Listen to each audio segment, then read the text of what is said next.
Hey, what's going on, folks? We're going to show you how to wrap a guide and do an inlay. This is the first guide, a stripper guide on a 7/6 inshore rod that we're making.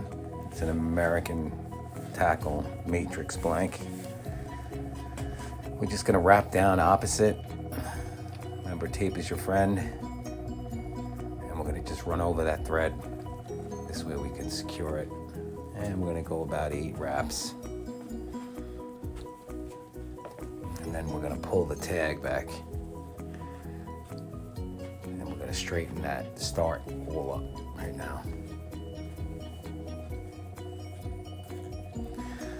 So we'll just gently pull back on the end of the thread to get a nice straight line on the blank and bring it to where I need it to be on the blank. I want to make sure that they're all the same length. They're proportionate. Of course, the first stripper guide is going to be a little bit longer. The foot's longer. The inlay that we're going to do basically is a thread count. This way they all do look the same. It's wraps around the blank. What I usually do is just put a piece of tape with a marking on it, and I know how many times that I spin it. And I'm going to use a 12-inch piece of metallic pearl. And we're going to drop that in under the thread right now. We're going to use 2 pieces of tape, and you're going to tape it along the blank, preferably on the side that the angler can't see.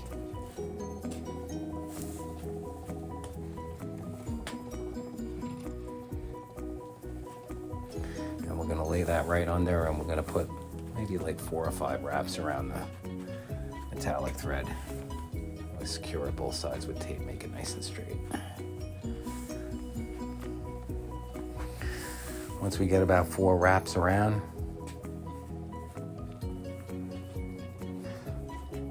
we're going to kick the carriage to one side. You can see I left a little gap there. And this is where we're going to weave in the inlay. I call it weaving, whatever. It's not spinning. The main thread is not spinning around the blank. I'm going to drop it in on the other side of the thread where I want the inlay, and this one's going to be a 5 turn, so we're going to wrap that metallic thread around 5 times. Once I get the wrap, usually sometimes I'll use a mirror to look around the back side to see, because I'm not spinning the blank, I'm spinning the thread. And I'm going to tuck that underneath, and then I'm going to run back over. Now, hey, we all make mistakes. And don't worry, this is the time to do it, because we're wrapping it and we could always stop, do it again. So I'm gonna try it again. We're gonna wrap 5 times around. And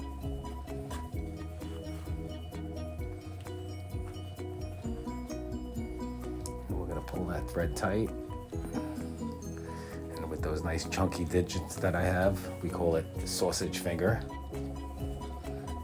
We're going to wrap that metallic thread back under the green thread. This is going to start our tie off.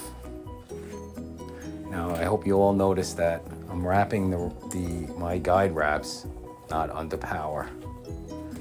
I prefer not to do it under power because I pack the threads. The reason we pack threads is so we can get more threads on the guide.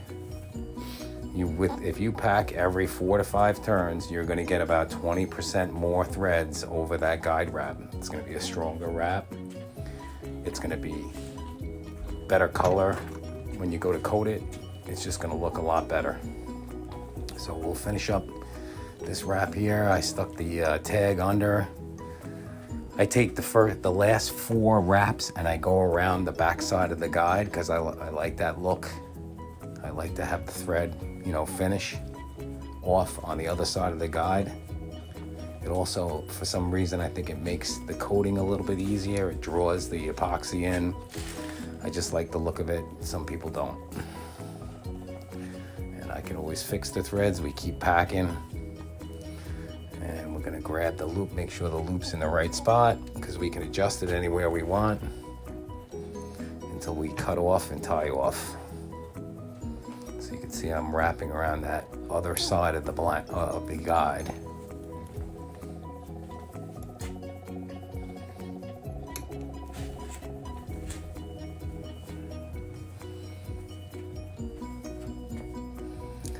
just going to gently pinch.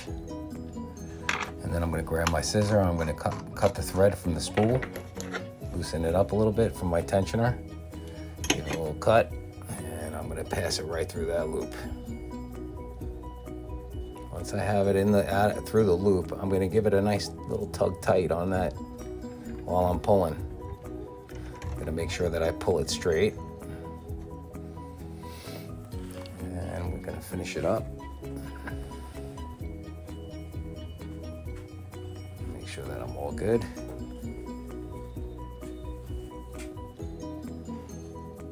That's it. This was an American Tackle Matrix blank. 7'6", 12 to 20. It's an MAS J7. Beautiful, beautiful blank, graphite. The winding checks are from Mud Hole. You can get them at Get Bit Outdoors. Get Bit also has great oversized winding checks. Aluminum reel seat. The cork grips were made in the shop, custom. I spin them on a wood lathe with a fixture.